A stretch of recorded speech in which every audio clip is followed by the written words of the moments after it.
No one can dispute that George Lucas has created one of the most iconic and beloved movie franchises of all time.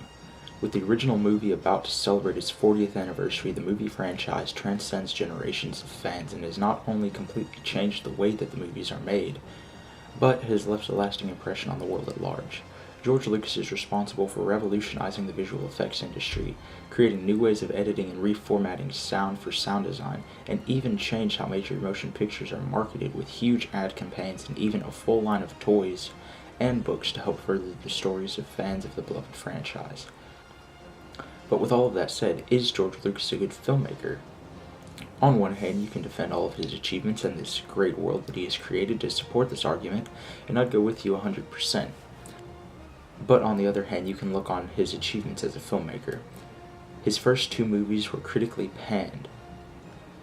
His first, THX 1138, has little more than a cult status, and his second film, American Graffiti, wasn't even deemed worthy for a theatrical release.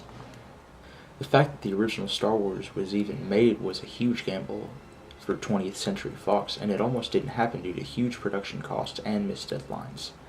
Also, there was a lot of focus on visuals rather than the furtherment of the actual story. Most of the actors on the project panned George for not being clear with his direction and having very little time to work with them on furthering the story. He sees actors as just another prop in his story, and rather than the focal point of what's happening in the world that he's creating.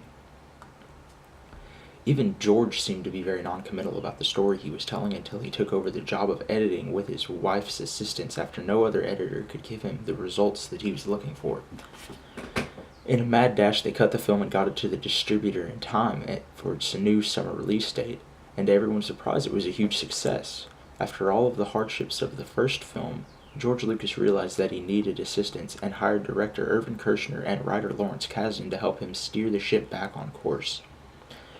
In the following 20 years past, the success of Star Wars became bigger than the filmmaker could ever have imagined, until he went to conclude his famous story with the prequel trilogy.